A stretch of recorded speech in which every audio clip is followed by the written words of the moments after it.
When you enter the Baltic Sea during winter, you may encounter ice.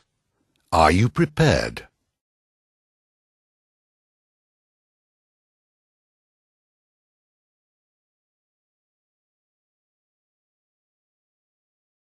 Cargo vessels must be able to operate independently for the major part of a voyage through ice. The primary task of icebreakers is to assist vessels through the worst ice conditions. A competent crew will be able to navigate through ice fields and call for icebreaker assistance if needed without delay. Ice maps contain detailed information about prevailing ice conditions. Ice charts are updated daily during the winter season and are published either in black and white or color-coded. Specific ice symbols are used for different ice conditions. An ice field at sea is very dynamic. Open water. This is open water that will soon start to freeze. The first stages of freezing are usually in the form of fragile ice, grease ice, or slush. Very open ice. The ice coverage is 1 to 3/10, with more open water than ice. Open ice. Floating ice with 4 to 6/10 ice coverage, with many leads or fractures in the ice and open water areas. Close ice. Coverage is 7 to 8/10, made up of ice flows mostly in contact with each other. New thin ice. A thin, flexible crust of ice easily bending on waves and swell. New ice. A general term for recently formed ice. These types of ice are composed of ice crystals that are only weakly frozen together. Lead or fracture. Any break or rupture through the ice. Leads and fractures should be actively used by ships for faster transit. New ice channel. A passage through sea ice created by an icebreaker or another vessel. Open channel. Old ice channel. Very closed ice channel. Fast ice. Sea ice which forms and remains fast along the coast where it is attached to the shore or between shoals. Level ice. Normally found in the archipelagos and close to shore. Rafted ice. Ice deformed by one piece of ice overriding another. The surface of a frozen lead will be similar to hummocked ice. Consolidated ice. Floating ice with 100% coverage where the ice flows are compacted together. Jammed brash barrier. Heavily compacted ice mostly due to wind action that may extend 2 to 20 meters below the sea level. Ice pressure. Pressure in the ice field is usually due to wind. The channel is closing rapidly. Broken ice forced up by pressure. The submerged volume of broken ice under a ridge forced downwards by pressure is called an ice keel. Ridges. The submerged volume of broken ice under a ridge forced downwards by pressure can be up to 25 meters deep.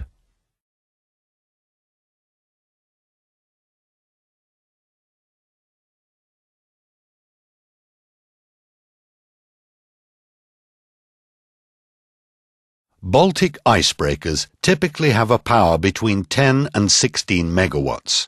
The length of icebreakers is about 100 meters and the breadth between 18 and 26 meters. They are equipped with a towing winch and a towing notch. Modern icebreakers have rotating azimuth thrusters for better maneuverability. During a typical winter, there are a number of icebreakers operating in the Baltic. Finland has 8, Sweden has 5, Estonia has 1, and Russia has 3 large liner icebreakers and 9 smaller icebreakers. Cargo vessels of the top Baltic ice class with new propulsion technology can operate independently. Bigger ro-ro vessels and ferries operating in the Gulf of Finland generally operate independently because they have better ice performance than their ice class requires. Medium-sized cargo vessels can operate independently in ice channels and are assisted by icebreakers in harsher ice conditions, such as ridged fields and ice pressure. Bulk carriers and tankers have a lower engine power for their size, and assistance by icebreakers is needed in almost all ice conditions. Cargo vessels operating during the winter in the Baltic area have to be ice-strengthened and loaded correctly so that the actual waterline is between the low and upper ice water lines. Ice causes loading on the hull when the vessel is breaking ice, when the vessel is turning in channels, and especially if the vessel is in compressive ice fields. As a general rule, ships move better in ice when loaded than when in ballast. Insufficient ice strengthening or unskilled operation will cause denting of the hull plating or bending of frames. Hull plating can also be fractured. Bilge keels and other protruding parts can also be damaged, even if they are situated far below the waterline. Damage is most likely in the bow and midship areas. The vessel should be ballasted and trimmed so that the propeller is as deep as possible. The propeller should always be rotating when the ship is moving. In order to protect the steering gear, the rudder must be fitted with mechanical stoppers that prevent the rudder being turned excessively when backing in ice. The rudder must always be in a central position when backing in ice. Bow thrusters should not be used. The engine cooling water intake can easily become blocked if special precautions are not taken. Small ice pieces enter the sea chest, and after some time the piping will be clogged. The sea chest should be high and have sufficient volume. Some kind of heating is necessary. The system can either be the recirculation of hot water from the engine, steam, or a heating coil in the sea chest. Some vessels can circulate the cooling water through a ballast tank, which is the best way to solve the problem. Restriction policies are the best way to keep traffic moving. The safety of cargo vessels is paramount. Restrictions are based on actual ice conditions and ice thickness. Ships must be able to proceed in ice fields on their own, as far as possible. Traffic restrictions usually begin in December. Typical restrictions in the Bay of Bothnia concern vessels above 2,000 deadweight tonnage in Ice Class 1 or 2. Typical restrictions in March, usually the most severe ice conditions, are 4,000 deadweight tons Ice Class 1A in the Bay of Bothnia and 2,000 deadweight tons Ice Class 1A or 1B in the Gulf of Bothnia and the Gulf of Finland. Restrictions end in early June.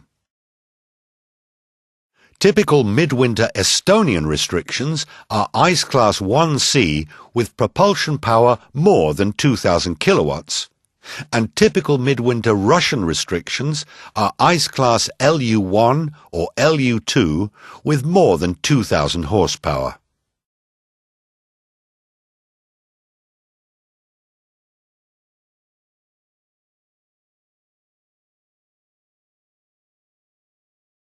Low temperatures and seawater spray cause ice formation on deck. On small vessels, this can cause a dangerous loss of stability. Icing can be avoided by reducing speed and changing the heading. Fire lines should be fitted with suitable drainage points to prevent freezing. All pipes should be empty of water and valves open. Low temperatures will affect deck piping systems. This is especially a worry for tankers. Thermal contraction of the line should also be considered. Ice formation in ballast tanks can be prevented using heating and circulation systems. Air vents can be blocked by ice spray. The correct viscosity of hydraulic oils allows hydraulic machinery to work in low temperatures. Hydraulic hoses on cranes must be protected and fastened in order to prevent breakdowns. A covered forecastle is the best protection for the gear, but also protective canvas coverings on windlasses can be used. Heating cables should be used for important equipment. Icing can cause freezing of escape hatches and doors. Control and cargo rooms must be sufficiently heated. Freezable liquids must also be removed from the lifeboats. Ice-covered steel decks are very slippery. Heating or sanding the decks is important for safe walking. Inflatable rafts are not usable in ice conditions, and lifeboats are of limited use for evacuation. Visibility is important because the day is short in midwinter in the Baltic Sea, and because you often have to find the best route by eye. Windows should be heated and have fully operational wipers. Outer layers of clothing must be windproof. Protective headwear is essential. Protecting exposed skin from the wind is important. The danger of frostbite is always present. Fingers, toes, ears, cheeks, and the nose freeze most easily. Proper non-slip winter boots are necessary for safe walking on snow and ice. Heat loss increases dramatically with increased wind speed. You must use proper winter clothing to protect your crew and enable efficient working on the outdoor decks.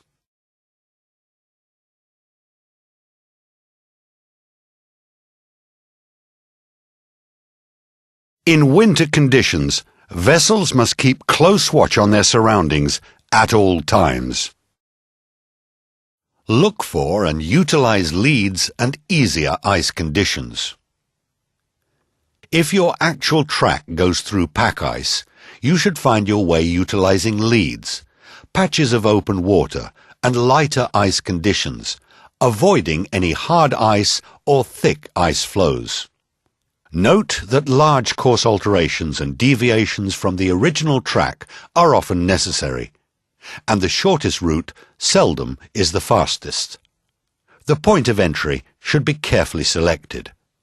After the vessel has entered the ice field, speed can be increased as appropriate. Speed depends on ice conditions and the vessel's ice performance. Turning in ice. The danger of the stern swinging when passing through patches of open water or in leads risks damage to propeller or rudder. When entering ice, entry must be made at right angles to the ice. In light ice conditions, the vessel operates independently forward after the waypoints given by the icebreaker. If you are stuck, wait for the icebreaker, and when the icebreaker arrives, follow the icebreaker alone or as part of a convoy. When following the icebreaker, your vessel must obey the icebreaker's orders. You must control the distance to the icebreaker both visually and by radar.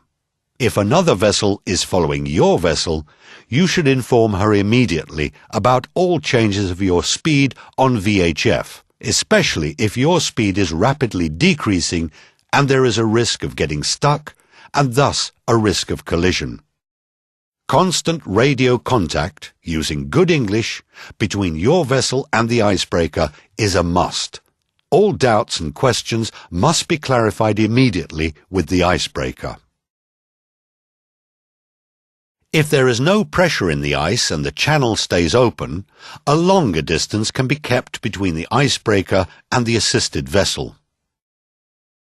If the assisted vessel gets stuck, the icebreaker will go astern to the side of the assisted vessel to cut it loose.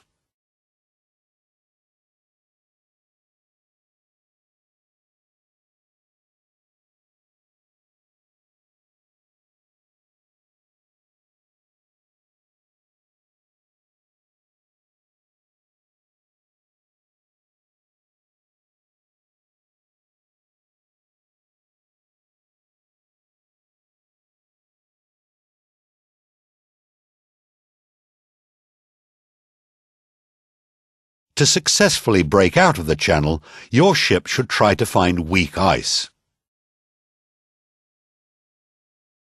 If you are overtaking a vessel in an ice field, you have to keep a safe passing distance. If you go too close, there is a risk of collision, or that both vessels will get stuck.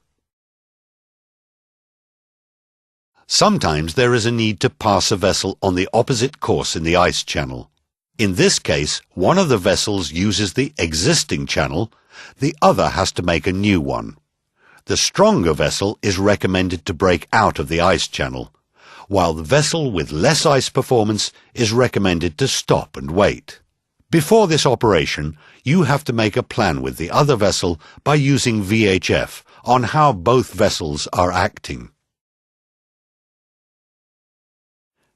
Distance between passing vessels must be sufficient so that there are always enough ice flows between them. If ice pressure occurs and the vessel seems to get stuck, try to find an easy place to stop. Keep the vessel in wind direction and await orders from the icebreaker. It is especially important to protect her rudder and propeller from ice damage when your vessel is moving astern. The rudder should always be amidships and the propeller should be rotating until the ship is finally stopped in the ice. When turning in ice, which should be seldom needed, the rudder should only be used when running ahead. Remember to keep the rudder dead amidships when going astern.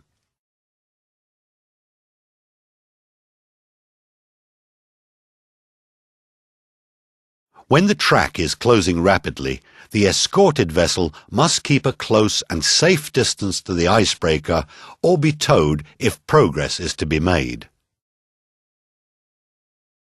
In different ice conditions, towing may be the only way of ensuring safe and effective assistance. The icebreaker always decides if and when towing is needed. The method normally used is notch towing. The vessel's bow is in contact with the towing notch of the icebreaker. The icebreaker will then give over 2 steel ropes that are to be fastened to the vessel's bollards. The assisted vessel's anchors must be pulled back or lifted onto the deck.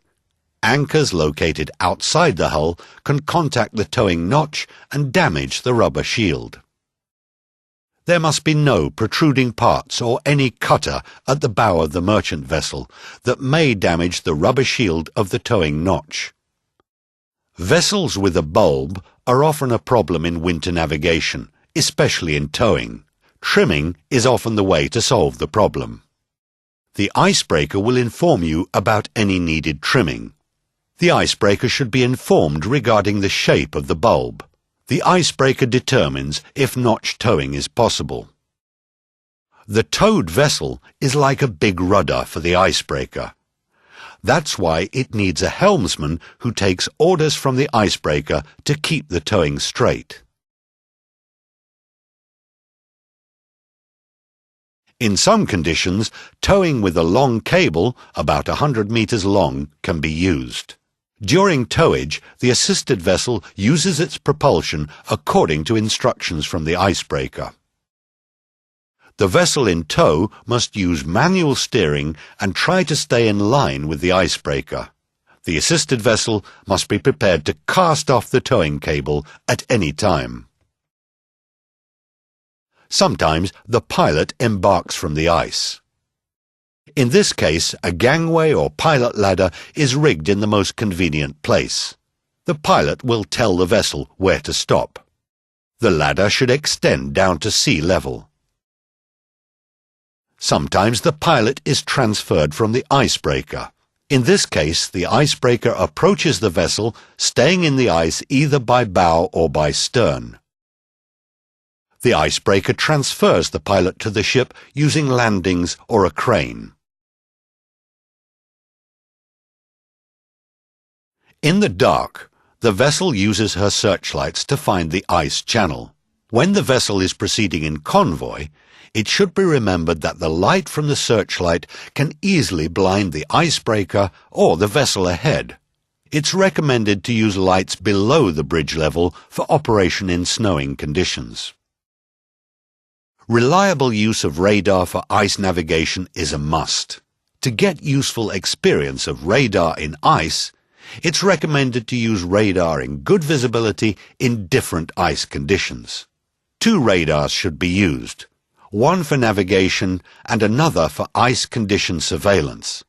The tuning of X-band radar is very sensitive, and it is important to get a good picture from ice X-band radar in the 1.5 to 3 nautical mile range.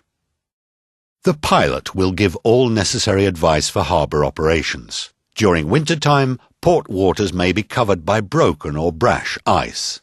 The presence of ice makes mooring operations as well as tug assistance more difficult than usual. As soon as the vessel approaches the mooring position, tugs are used to wash the ice out between the vessel and the berth. It should be remembered that the ice between the vessel and the berth acts as a fender and does not allow fast mooring lines right to the berth.